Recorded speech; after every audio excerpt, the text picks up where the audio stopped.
afternoon. Well, I see some familiar faces in the audience, so some of you already know who I am. I'm Linda Mariano. I'm the Managing Director of Marketing for Redwood Media Group and Artexpo New York. And welcome to this seminar. You are going to be in for a treat. Lots of information here. How many of you are artists? How many of you are gallery owners? Okay, so mostly artists, designers? Okay, so mostly artists. This is exactly who this seminar is directed to. And this is all about marketing, who you are, what your brand is about, and how do you approach it. You can see up on the screen a familiar face already. Daniel is going to charm you, engage you, as well as inform you. So without any further ado, let me introduce you to Daniel from the Clark Hewlings Fund. Thank you, Linda. I'm with the Clark Hewlings Fund for Visual Artists, and we are committed to helping artists become effective entrepreneurs. So part of that process is giving you mightier marketing skills. And today, this talk about mightier marketing hinges on a core concept I want to get across, and that is the brand story of you, the professional artist. Now, this slide is the slide where I make the argument, and we're going to come full circle by the end of the presentation. So the argument is this: entrepreneurs want wider support, a wider audience, and professional artists are entrepreneurs.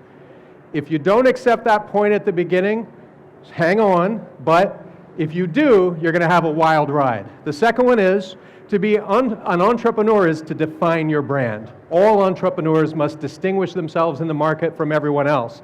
And a brand is defined as a compelling brand story. The third point is that a brand is not a better artist bio. It's not a better artist portfolio or a better resume for a couple of reasons. One is you have to earn the right for somebody to read or care about your portfolio, your bio, and your resume before they're going to look. And that's what your brand story accomplishes. So the third point is that a brand story is collaborative. At the minimum, it's collaborative with the audience themselves. They have to participate in the brand story. Wow, that's light. All right, so marketing is often overcomplicated. Somebody asked me before the presentation, are you the marketing guru? Just so you know, I just wrote an article for Forbes called Why I Don't Hire Marketing Ninjas. I don't hire gurus, Jedis, ninjas, wizards, fill in the blank, magi, wise men, for the simple reason that marketing isn't magic, and most of the keys to successfully marketing are built into the act of being an artist. So don't hire somebody that tells you you're doing it all wrong and you need to adopt a bunch of specialized knowledge or let them run it for you because you don't have the tools. What I'm going to do today is I'm going to show you why, as an artist, you are more uniquely positioned to reach an audience with marketing than almost any other entrepreneur on the planet. And if that's a lot to swallow, stay tuned. But the first and most important tools that you need to do marketing, it's not that complicated. One is you need a story to tell. And two, you need a team of people to tell the story. And you might think, well, but you just said don't go hire a marketing wizard, right? Don't I need that guy? Actually, that's not who I'm talking about. I'm not talking about a wizard. So let's move on. The first part of storytelling for artists is collaboration, collaborative storytelling. Now, let's use the corporation, especially the evil corporation. I like them the best. Let's use the evil corporation as an example or a foil for us as visual artists, because they're night and day, right? They're almost the exact opposite of the way we live, the way we do our work, the audience that we try to reach. And yet, corporations have a couple of tools that give them an advantage in the marketplace over small entrepreneurs. Number one, they usually have a highly developed brand narrative. They've product tested it. They've done messaging in front of test groups. They've done experiments to see what works. And they know that their message is going to create a response. So that's the first thing. Coke, it's the real thing. That didn't just get thought up in a boardroom. They did extensive testing of that message. Number two, they have an extensive marketing team. They've got all kinds of people with all kinds of specialized skills. A major corporation will have 3 people doing nothing but Twitter. They don't hire a social media guy. They hire some Twitter people, and then they have a Facebook team, and on it goes. They have a very extensive marketing team. And the third thing they have is lots of brand advocates. And brand advocates, they're finding more and more is the most precious commodity. You know why Patagonia is a popular brand? It's because they don't put in the dollars that, say, Coke or Nike or somebody does. They don't put in the dollars that Ralph Lauren does, and you can watch what's happening to Ralph Lauren, and it's another story, but you can see that sometimes more dollars into a marketing campaign doesn't actually create an effect. What companies like Patagonia, Tom's Shoes, Zappos, and other companies are doing well is they're creating fans who are extremely enthusiastic about the story that they tell. So when Tom's Shoes says, we go out in the market and for every pair of shoes you buy, we give a pair of shoes away, that's a compelling story. And that gets me on board the brand. When Patagonia says, we got too big and we decided to move back into the original barn where we started and think small so that we could keep a relationship with you. Like, that's a cool story. I get on board with that brand because of that story, right? So these are the presumed advantages that everybody but visual artists have. But I'm here to tell you that you can have the same things using other artists as your team. So we as visual artists can develop everything that we just saw on the other slide if we do one thing differently than the traditional daily business as usual of a visual artist. What is that life?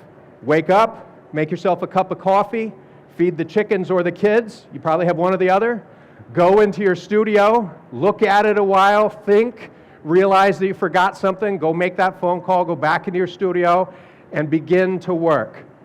My favorite scene is a picture I took. I had to sneak up on the artist to get this. It's like stalking a rhino in the wild. You know, if he'd known I was taking the picture, he wouldn't have let me do it. And if he knew I had this picture, he'd be angry at me. But I have a picture of this impressionist painter, and he's standing 8 feet back from his canvas going like that. And I love that picture. I've got him at that angle, just he's thinking, what is it? Where does it go, right? So that's the life in the studio, solitary, existing in our minds and our emotions. It's within, okay? The key to having that audience we need for our story and that team we need to propel that story, those brand advocates, is connecting with other artists. So we call this a P2P or person-to-person artist network. You see, you probably know a visual artist who's also handy with a camera. So you've got a photographer just like Zappos. You probably know one of them who's a writer, who can write a blog post. You probably know one of them who is active on social media. You probably know another artist who's just a good connector. He knows how to introduce you to the right people, and that person, he or she, seems to, in any social environment, connect with a lot of different people almost automatically. Bumps into someone on the train and strikes up a conversation and makes a friend, and now they're in business together, right? That's your team. And if that seems far-fetched, stay tuned. You need 3 things to build a P2P artist collective. Number 1 is you got to recruit reliable candidates. Now, how do you do that? You need to ask, what do you bring to the table? So you may know 15 artists, but 10 of them don't offer either the will, the interest, or a particular skill set you need to build essentially your power collective, your team for marketing. But out of the 5 that do, you need to think about first, before you approach them and go, hey, you're a photographer, will you help me out? What do you offer? What do I offer to those people? Because building a P2P collective is first and foremost about an exchange of value. So that leads to the second point, which is identify member strengths.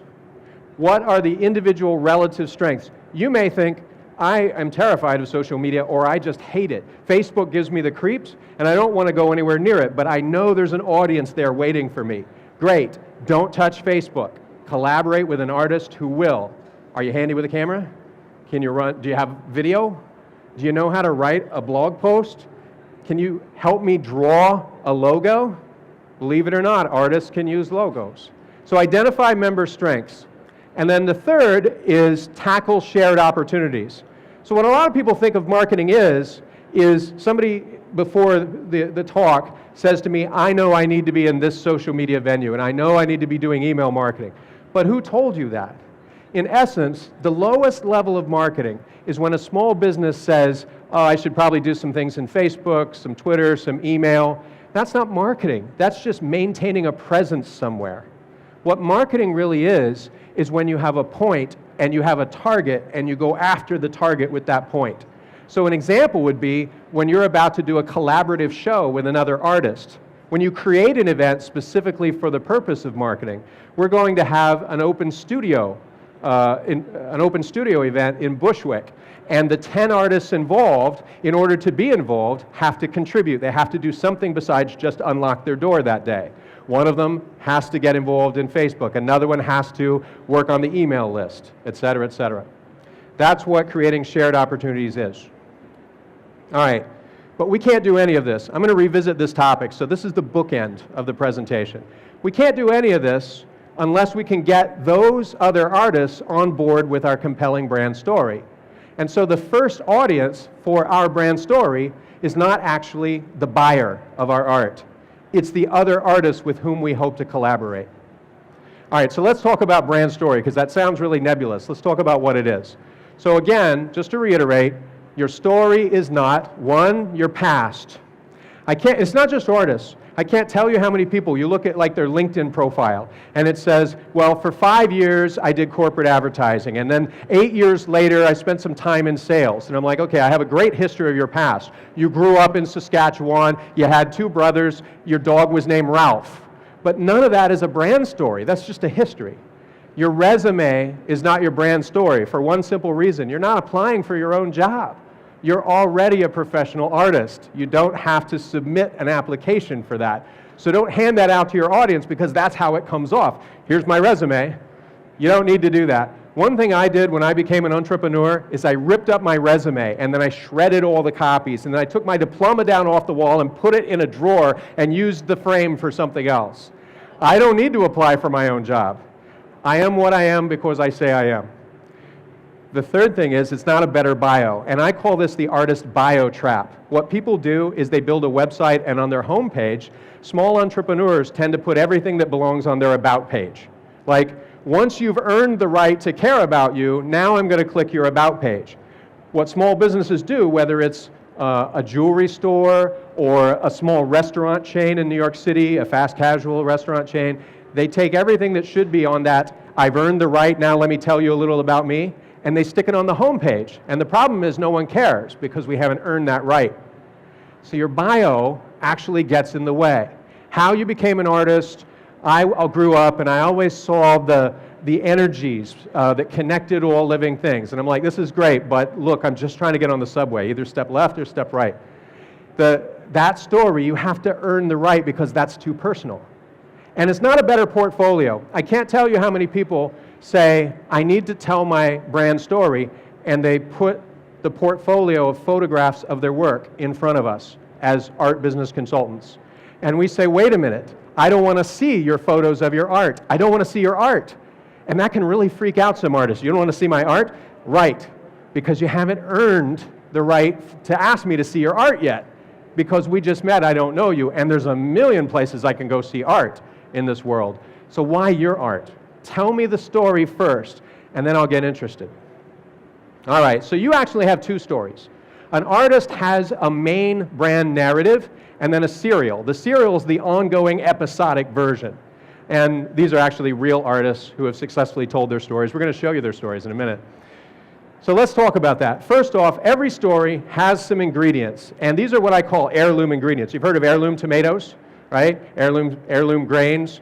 There are heirloom ingredients in every story, whether it's a bedtime story, or it's Shakespeare, or it's a brand story. And these 3 things are those. First off, there's life as usual. We start out with nothing being any different, business as usual. Secondly, there's some kind of disruption or some kind of introduction of some stakes. So let me give you an example. I'm in a cabin with my family on the lake. All is peaceful. We're rafting in the sun. Daughter's getting a little bit of a burn. I'm worried about that. The boy just ate dirt. But basically, life is good. No scorpions. And suddenly, a group of people invade the cabin. Wow, that's a disruption. What are the stakes? The stakes are my family is not safe, and I'm not going to get the vacation I took 2 weeks off for. Now I'm really pissed. You can threaten the kids, but don't take my 2 weeks, right? So that disruption is a crucial component of every story, and it's not by accident that this looks like a heartbeat monitor. It goes up to the disruption and then back down, because what happens is someone introduces something we call the arc, the change or the solution, and does something about that disruption and those stakes. And that returns life to normal.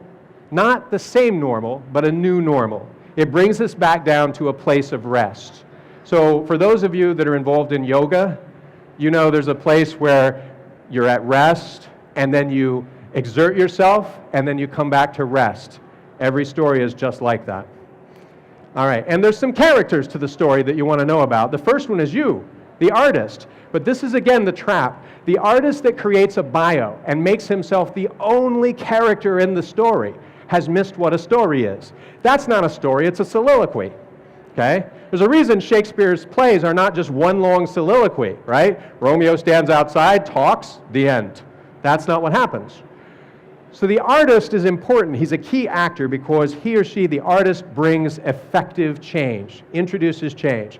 Another character is your art. People forget this. In Shakespeare, in Macbeth, the weather is a character.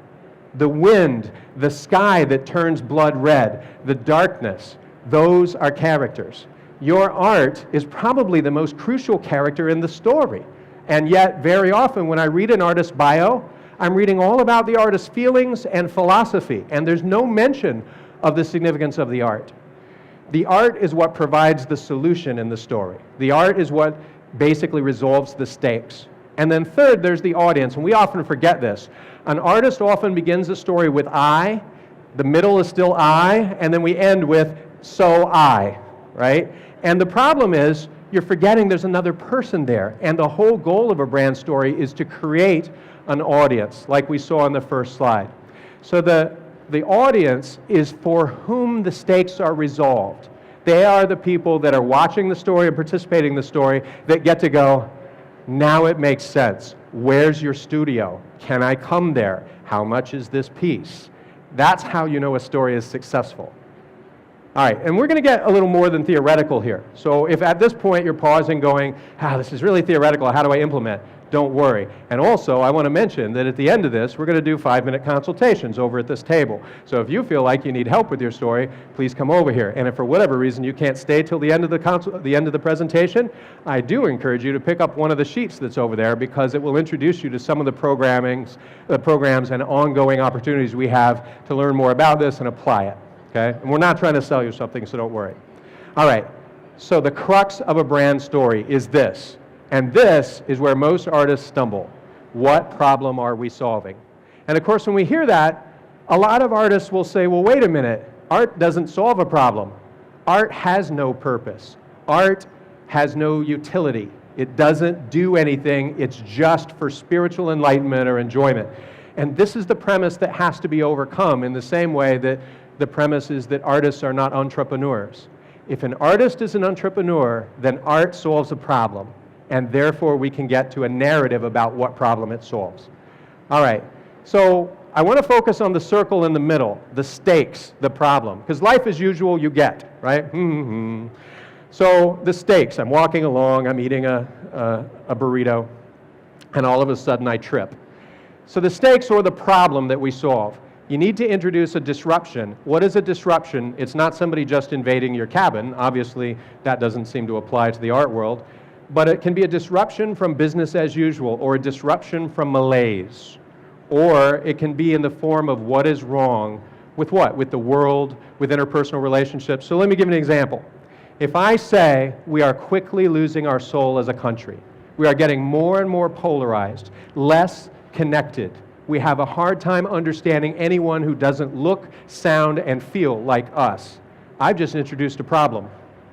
Now, a disruption, I've called out the disruption that's there. Now, what if I bring out the stakes a little bit more and I say, and if we don't solve this problem within a few years, we're all going to be at each other's throats. We're going to lose a common culture and a common language. We're going to have an inability to make peace with anybody, and we're going to have nothing but constant conflict.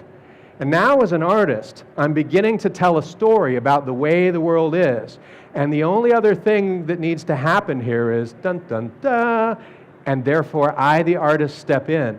And what my art addresses is this fundamental alienation and how we can come together. And I'm showing you a complete art now. There's a problem, there are stakes, and then I bring in a change or a solution. That is a brand story.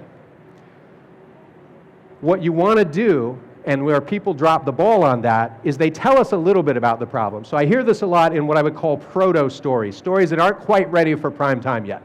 So somebody says, I'm really concerned that in modern technological society, we're losing a lot of things that used to have value because we're rapidly adopting whatever's new and some of the old things are going away. I'm like, great problem. That's the beginning of the story. But you're not done yet because so what? Why do I need those things? Maybe I don't. Prove that I do. I'm saying introduce the Jeopardy. This is the most complicated slide you're going to see, by the way. They won't all be like this. But this is the one where I'm going to try to tie it together in terms of what a story is. So to emphasize the Jeopardy, we want to emphasize the risk to the audience. And that risk can be an intellectual risk. We are losing knowledge. If we don't do something about this, we're losing fundamental knowledge. Pretty soon it's going to be like Beyond Thunderdome. We're piecing together bits of the Constitution going, I don't know what this is, a recipe for chicken, but it's quite interesting. Identity is another potential risk. If we lose our history, do we lose our identity? Who are we as a people? What about a spiritual loss? Maybe there's a risk to us spiritually. Maybe we lose our dignity when all we do is sling mud at each other on Twitter. Maybe we need to do something about that jeopardy.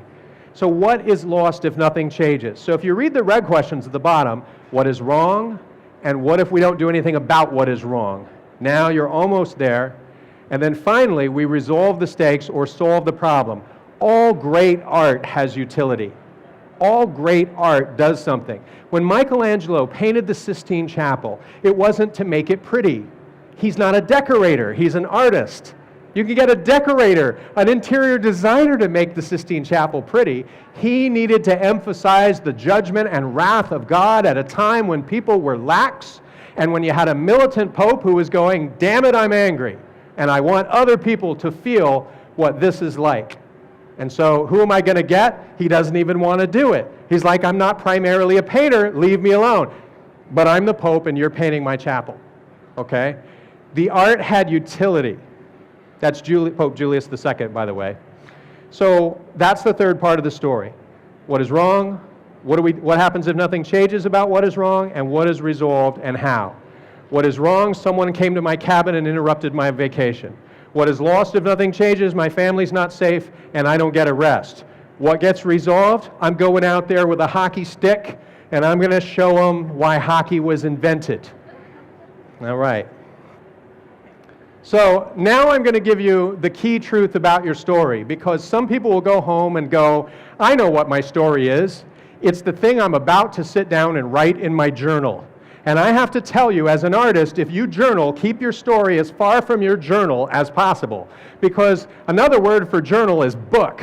And the goal is not to go home and write an essay, a book, a dissertation, a monograph. The fact is that people will absorb your story in 6 seconds flat and decide whether or not you've earned the right to continue. This comes from the amount of time that the average person spends on a website. It's actually 6 seconds. In 6 seconds, when somebody clicks on a Google search result and lands on a website, they make up their mind in those 6 seconds whether or not they're going to continue. You know what it says at the top of most of the websites they click on? We started in 1789 when Josiah Bartlett and Jim Catcham felt that we needed to do something about the clothing market. We really care about textiles. An hour and a half later, you're into what do you sell and why are you here and why should I care? No one makes it that far. 6 seconds. So these are artists that have actually done it. And to do this, I'm actually going to kind of come down here because my doctor told me something. As I got older and I went in and I said, Doctor, I'm having a hard time focusing on things that are really close to me. I'm worried I'm going to go blind. He just laughed and laughed. It was the longest 2-minute laugh I ever saw. And he says, you're not going to go blind, son. You're getting old. And I'm like, what are you talking about? Why is this happening? He says, your corneas are hardening. And I'm like, your corneas are hardening? I'm like, is there any way to reverse that? Another 2-minute laugh, and he finally says, yeah, we give you glasses. So without my glasses, I have to walk up to this stuff to see. So I'm going to come over here. All right, so this is Kristen Levere.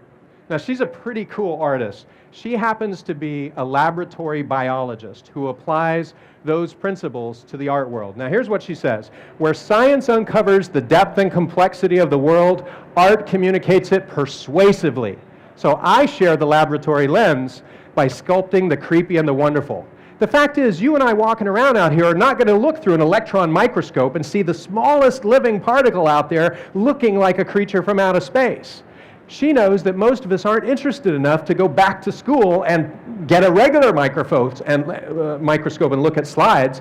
So what's she going to do? She realized the language of powerful communication of science is art, and she crafted an art practice out of it, and isn't that a compelling story in 6 seconds? All right, here's another one. This is Greg Chadwick, Greg with two G's if you're looking him up. Beloved physical objects in familiar historical contexts are exciting gateways to fine art for people it often leaves out. You know what Greg does?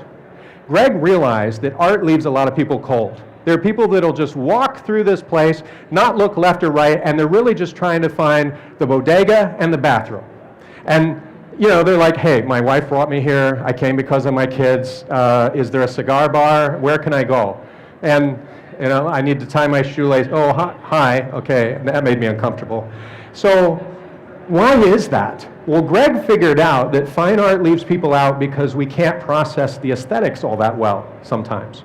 And so what he does is he paints historic trains, old number 76 St. Louis, and he paints historic cars, the 57 Chevy driven in the movie starring Elvis that was called whatever. He paints these things, and people that are in love with those places and those times and those physical objects, he paints them with fine art sensibilities, and they're already aficionados of those things. They become converts. They become fine art aficionados, and they start opening up to art in general. So he says, I help find them their inner aesthete. On one of his little bios, he says, I create art aficionados. I think that's really cool. This is Willie Bo Richardson. The conventions of artness can thwart or trivialize our experience of art in public spaces.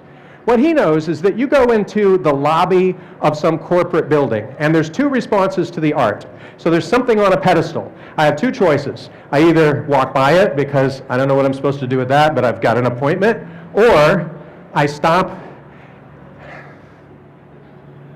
and I do this, and it's kind of pretentious. People think there's a ritual you're supposed to have to engage with the art, and so it forces them into a little bit of a box. And this is why what he's doing is saying, I'm going to pull away the pedestal and the frame, and I'm going to immerse them in fine art aesthetics without them really even knowing about it. What he does is he puts fine art aesthetics into wall coverings so that you're walking around and you're having this feeling and this experience like you're in the presence of fine art, but you're not sure why this is occurring. It's one hell of a nice office. That's all I know. That's what he does. He takes away the artness to deliver the art. Whether you like that or not, that's a 6-second story. So let's break it down. All right, Greg Chadwick. I'm going to go back up here on the stage. So stakes. We talked about stakes. Fine art can leave people on the sidelines unable to identify with nebulous aesthetics. What are stakes? They're what happens if we do nothing about it. What happens if Greg Chadwick as an artist doesn't come into our lives? There's a whole lot of people that'll never look at art.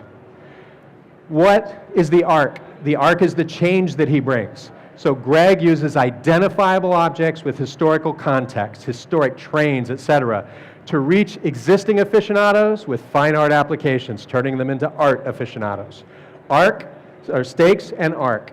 Same thing with Willie, the stakes. People walk by art in commercial spaces, or they exhibit some formulaic response. They sit and try to look profound, interpreting it. Willie takes those trappings away that cue our behaviors. He drops all the fine art aesthetics into the existing environment. And the result is people experience it without tripping over it.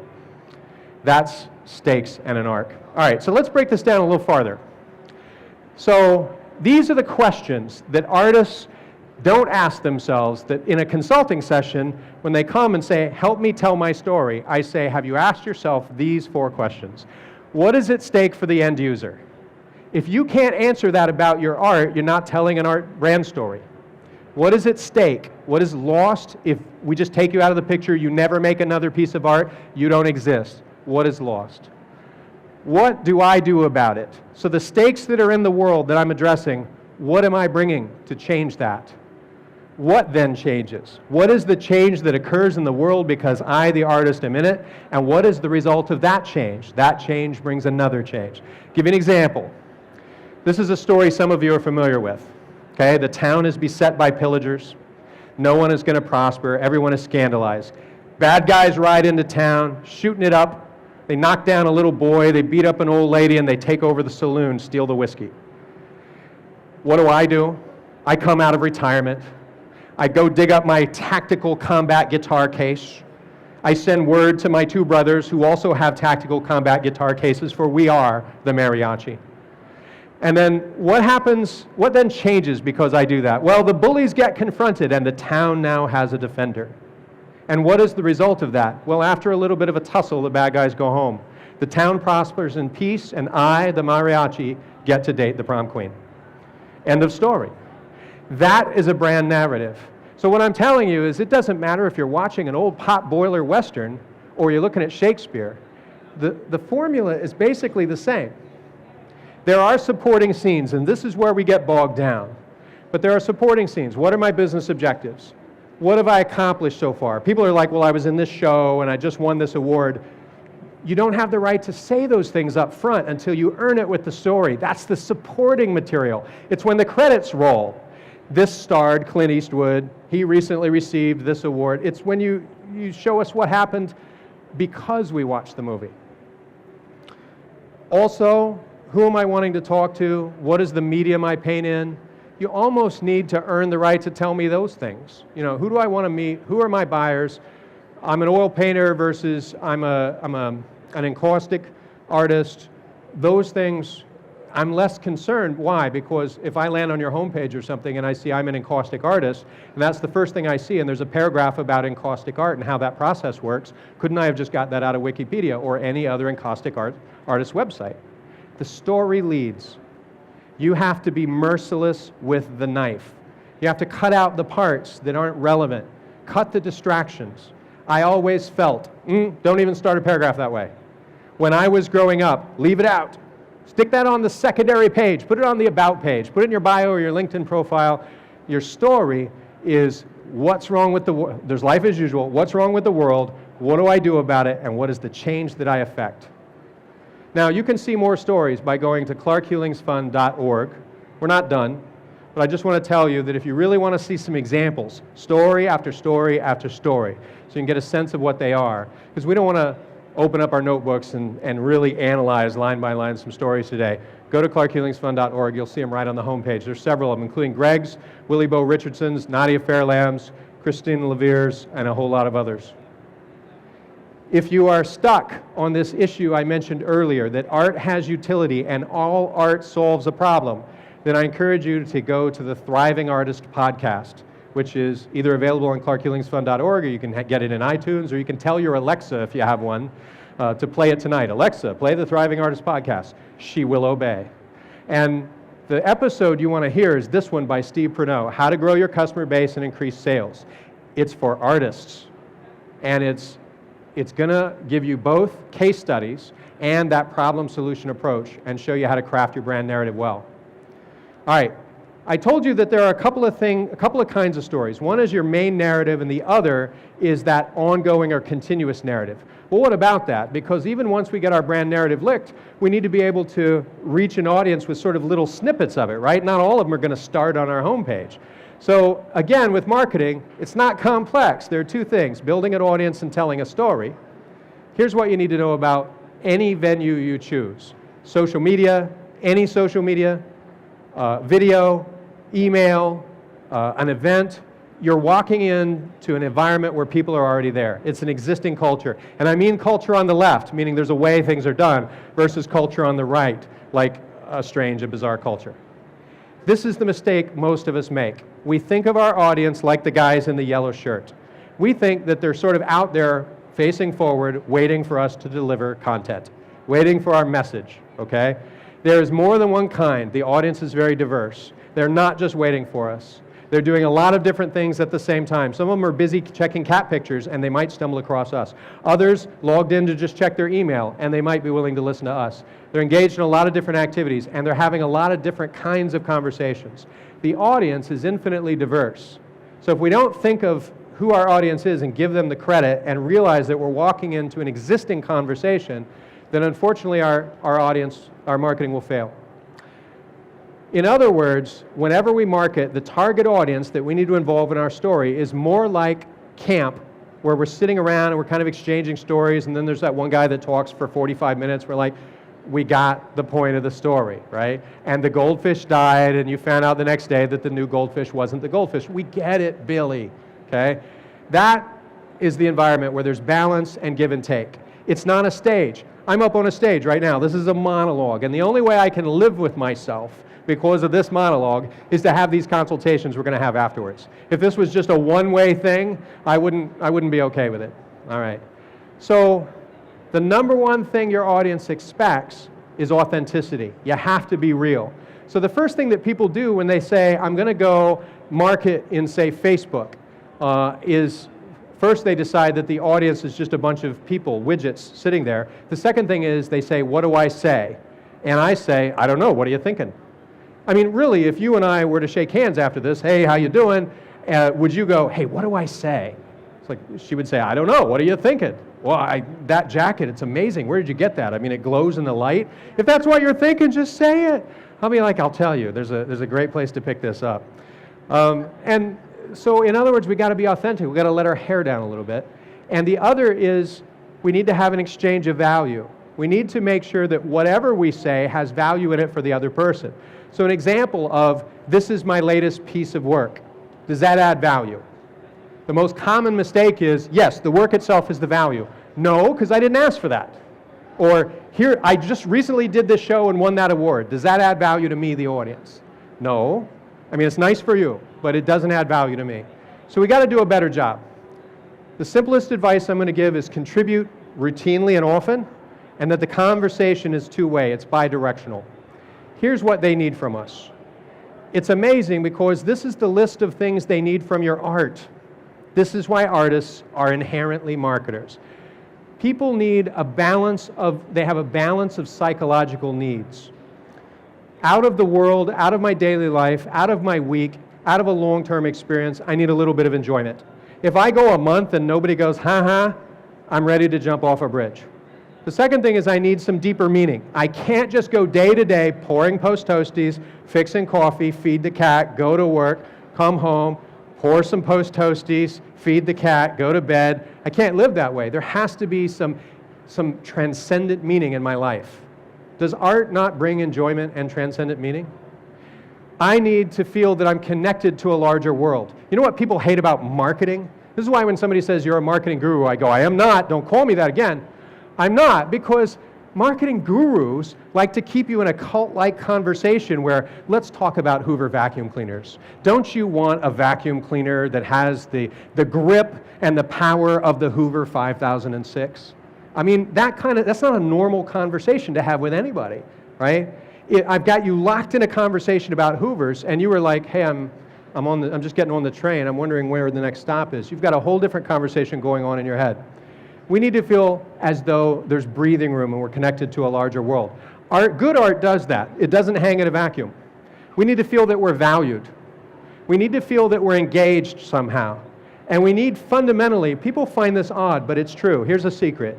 In this hard-to-stomach world where art is given a back seat so often, everybody that isn't a complete sociopath has a need to do good, or at least to feel that we're contributing in some way. That's why the worst jerk in the world will give $1 to the bum on the sidewalk, and you'll see him do it, and you go, Jerry, you were a jerk to everyone in the office. Why? This doesn't fit. And he's like, yeah, I know, but I care about things. And off he goes. And now he can feel better.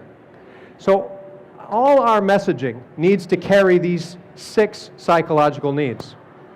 Well, when we go into continuous storytelling, that means we need to repudiate the monologue. Here's what I made today. Thanks to all my fans. Here's a picture of me and my cat. Maybe I should just quit. It's a little too personal. And we need to do what artists do. What do artists do? By trade, we create wonder. It's just another palette to make us feel. Social media is not a technical device. It's not a marketer's tool. It's a device for you to make other people feel what they feel when they gaze at your art. So you see this person with a picture who says, chasing the color of curiosity. What color is that? Or this is a mascarera. If you don't know what a mascarera is, I didn't when I heard it. They make masks. I talk to their faces when I do the eyes. Isn't that a little bit better than like, here's my latest, here's the last thing I did, I won an award for it. It's engaging the audience to create wonder. Look in the glass, you'll see them looking back. I like the last one best because I'm a horror fan, I like Stephen King. The installation at night, I think they're happy to be alone with each other. I love that. I mean, the artist didn't just go, I painted this, hope you like it, you know? I threw together a pocket knife. I mean, it's basically giving the art the respect it deserves. That's telling your story.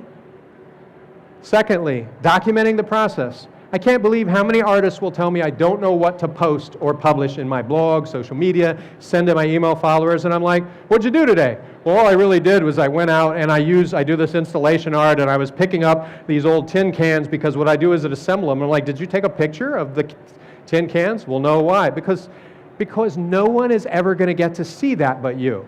All we see is the finished product. Why don't you let us on the inside? You ever go to MoMA and you see one of those giant sculptures that fills the room, and what I hate the most about it is the rope and the tape on the floor and the lady with the walkie-talkie that says, sir, you can't lean in like that. And I'm like, okay.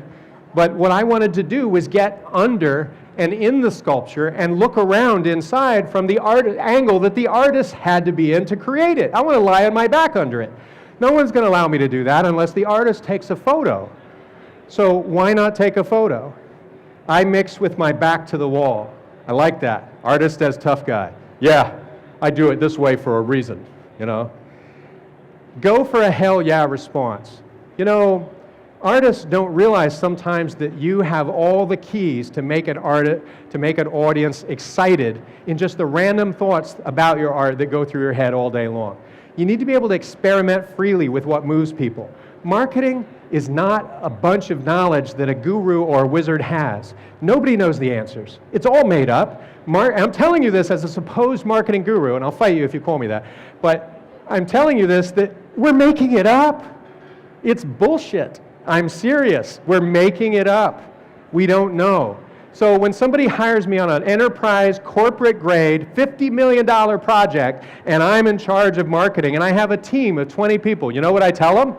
We're going to go out there and see what works. We're going to throw some things out there. We're going to throw some paint on the wall and see what sticks. That's marketing.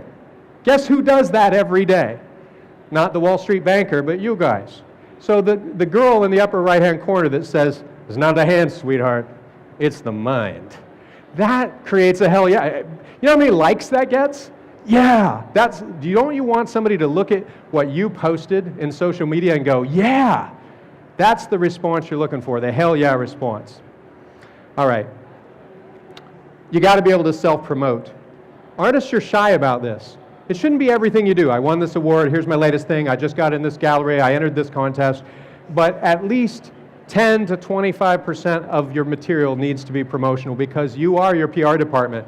If you are waiting for the Horatio Alger story, I used to do this when I was a kid, when I was like 18. I was working in like washing dishes and bussing tables. What kind of life is that? And I had read these Horatio Alger stories growing up, and I thought a rich and wealthy benefactor will one day find me and recognize the inherent skills and talents I have and endow me with funding. And then I encountered a group of people called artists who had to tell me that the world doesn't work that way. If it had, we would have got there first. Right? No one is coming to be our PR department. We and our fellow artists are the PR department. So here's what you don't do. The stuff with the X. Hey, my latest show went well, 347 people. Or I was picked for this prize. Instead, how about this? I hope this man is at next week's show. How do you hold your arms that way, sir? It's giving the audience the respect to engage them, right? Winning, instead of, I won this, how about winning feels like two things at once? Grateful. You know how many likes you're going to get off of that? Because you're showing that this matters beyond just, I won this prize, it's good for my resume. Your story is not your resume. All right, I'm going to finish up this section with this. Storytelling is an experiment. So I said that already. In other words, anybody that draws a straight line and says, we should be able to get your followers up, I should be able to increase your email list, we should be able to get more hits from your website, in a way they're selling you a bill of goods. I don't mean that the things they're telling you are not true. They probably can't get you more followers.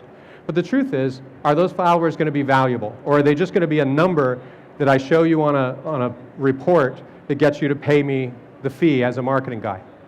Instead, what really matters is whether I engage an audience and people understand what my art is about. And that is a snarly experiment.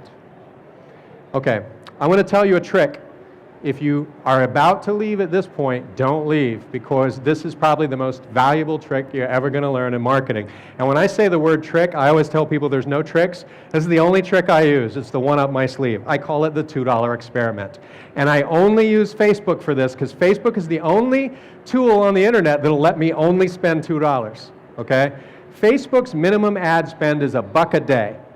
All right, to get a reasonable experiment, allowing that I don't start it at exactly midnight the night before, and I want a full day, I go 2 days, so that's $2. Anything like Twitter is going to be like $10 a day, LinkedIn, $15, $25 a day, $2 a day to run an ad in Facebook. So what do? Is I run it as an experiment to test out the messages I'm creating, the story elements I'm putting out there on a brand new audience, people that aren't already my followers. So, for an example, here's this cow. Intolerance is wrong, unless it's lactose intolerance. You know how many likes that got? You can see, if you're close, I can't see without my glasses, but if you're close enough to the screen, you can see how many people liked it. I put $2 behind that particular ad, I did, and it got boosted to a wide audience, and I drew in all those people. And what's funny about it, when it says, this many people liked your post, you click on that, and it says, would you like to invite them all to follow you from now on? And I'm like, yeah, I think I'll do that. It puts an invite button next to everybody's name. That's the best $2 I ever spent. I get to test a message. You know, corporations, they spend hundreds, not tens, hundreds of thousands of dollars on market research to test their brand narrative, their brand story. And you remember I told you at the beginning that they have that really well-developed brand story because they have all those market research teams? You just got yourself a $2 market research team that's for every story you tell, even if it doesn't work, it's going to get you followers. So what I'm saying is use $2 experiments. The bicycle one, this could save the planet. Look how many likes that got. I found that out by going, hey, I think it's worth $2 to find out whether anybody likes this message. Oh, you know what? They liked it. They spent my whole $2. Let me put $5 more behind it. Wow, they keep eating it up. I'm going to put $10 more behind it. I'm going to go until I run out, because every one of those people, I'm reaching them and inviting them to follow my brand. And so all you need to know about $2 experiments on Facebook is if you're spending 10 minutes, if you're spending less than 40 cents a click, it'll tell you how much you spent per click. If you're spending less than 40 cents a click, your message is working. If you're spending 25 cents a click, hang on to that message, that's part of your story. If you're spending 10 or 15 cents a click, that is gold. Put that in your permanent journal of storytelling and use that over and over and figure out how to say it in your studio, how to turn that into part of your art message. That is platinum, not just gold. So Facebook will tell you what you need to reach an audience with your story.